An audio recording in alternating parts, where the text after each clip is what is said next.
La vérité des vérités TV vous présente votre émission Le Cœur de Dieu. Le Cœur de Dieu, c'est une émission qui vous plonge dans les révélations des mystères cachés et profondes de la parole de Dieu. Le Cœur de Dieu, c'est les trois dimensions de la parole, la forme, le fond et la profondeur.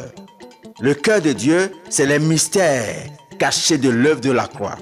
Le Cœur de Dieu, c'est un cocktail du plan de la rédemption de l'humanité au travers de la parole de Dieu. Le Cœur de Dieu, c'est l'ensemble des pensées de l'Éternel concernant le plan de la rédemption de l'humanité à travers l'œuvre de la croix. Le Cœur de Dieu, c'est tout simplement du beau. Le Cœur de Dieu, c'est tout simplement la compréhension du retour de la divinité dans l'humanité. Le Cœur de Dieu, vous en avez besoin. Le Cœur de Dieu, c'est tous les lundis et samedis à 10h. Votre émission, Le Cœur de Dieu. Votre émission, Le Cœur de Dieu, ouvre les yeux de votre cœur pour comprendre les pensées intimes de Dieu. Votre émission, Le Cœur de Dieu, vous donne accès à l'intimité de Dieu. De revendiquer son droit d'enfant de Dieu. Non. Il est question d'une manifestation surnaturelle de la foi et du Saint-Esprit dans le cœur qui te possède, qui t'obsède et qui désormais devient le centre de ton existence, qui te conduit. Et pour obtenir cette force, il faudra d'abord comprendre ce que le Christ a fait à la croix pour toi. Il faut comprendre ça. Et il faut recevoir ça. Et il faut confesser ça. Le tout commence par la croyance. La croyance a des implications. On ne croit pas parce que on est dans une église évangélique. Non, on n'est pas croyant parce que on prêche la Bible. On n'est pas croyant parce que on est participant d'une congrégation, d'une dénomination. Non. On n'est pas croyant parce que on chante le gospel. On est dans une chorale. On est dans un groupe d'édification, d'évangélisation, d'encadrement. On n'est pas croyant parce que on se revendique d'une assemblée authentique et puissante. Non, on n'est pas croyant parce qu'on rend le témoignage de ce qu'on est guéri, de ce qu'on a reçu un miracle. Non, la seule chose qui certifie la croyance, c'est la compréhension surnaturelle de ce qui s'est passé à la croix. C'est la réception de ce message. C'est la confession de ce message. C'est le fait de garder ce message en soi et de déclarer que désormais, nous avons reçu un message qui nous sauve.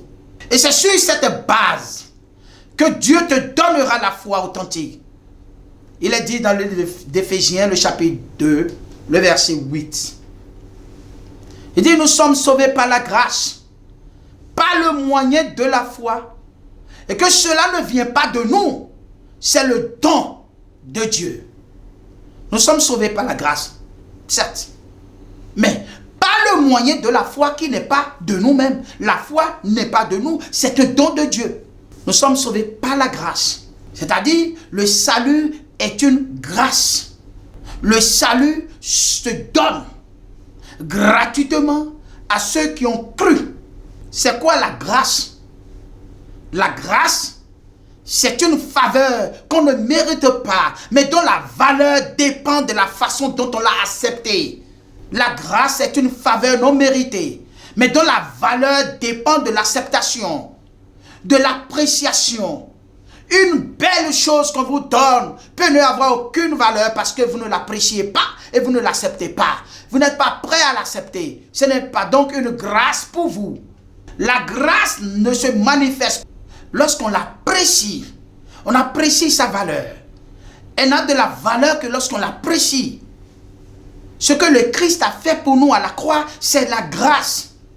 Mais la valeur de cette grâce dépend de la manière dont nous l'apprécions, de la manière dont nous l'accueillons, de la manière dont nous l'acceptons, de la manière dont nous percevons notre besoin dans ça. Est-ce que tu te sens dans le besoin d'être pardonné? Est-ce que tu sens le besoin d'être pardonné? Est-ce que tu te sens coupable du péché? Est-ce que tu te sens malade? Est-ce que tu te sens en insécurité? Est-ce que tu te sens dans la misère?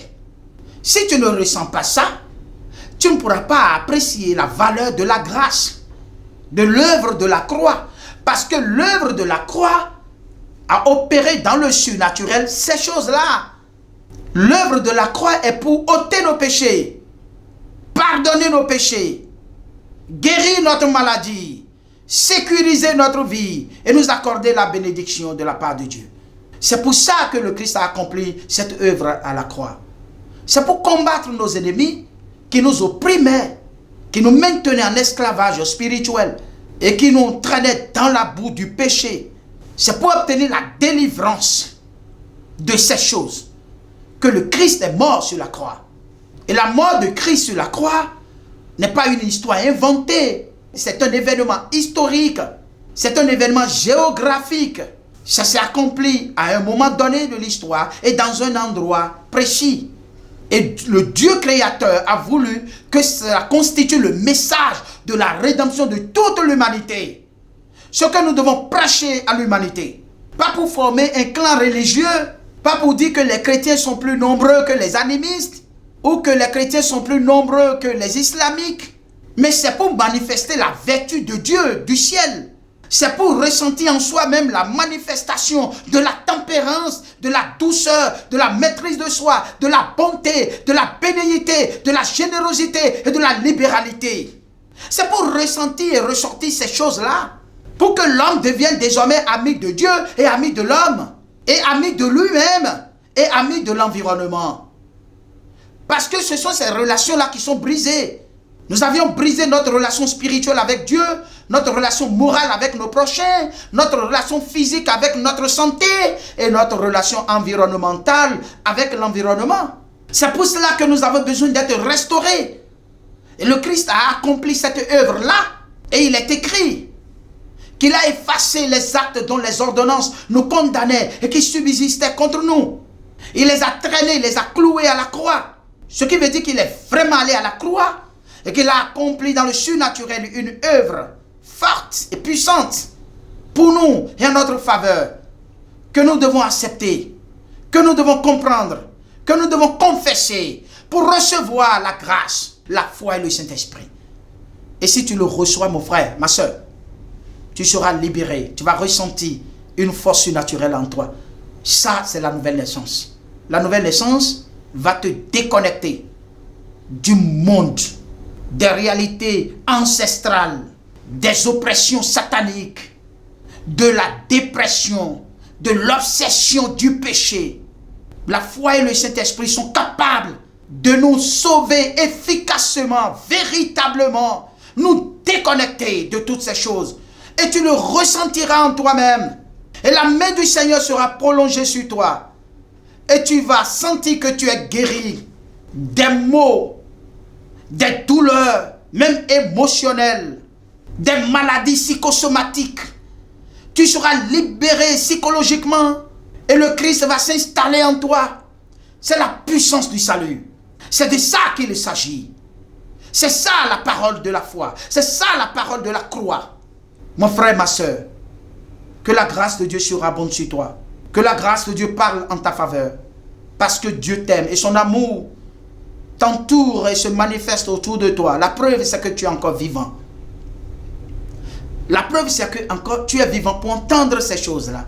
C'est de la manifestation de l'amour de Dieu. Jésus a dit, plusieurs ont eu la soif d'entendre et de voir ce que vous voyez, mais ils ne l'ont pas vu, ils ne l'ont pas entendu. Ça veut dire que c'est ça la grâce. L'amour de Dieu t'a gardé, t'a maintenu vivant jusqu'à ce que tu entendes ces paroles. Je prie que le Saint-Esprit te donne de les accepter, de confesser Jésus-Christ pour que la puissance de Dieu se manifeste dans ton intérieur. Soyez bénis. Que la paix inonde votre cœur ainsi que la joie. Et que le miracle de la nouvelle naissance s'opère dans ton intérieur. Au nom de Jésus. Amen. Shalom. Shalom.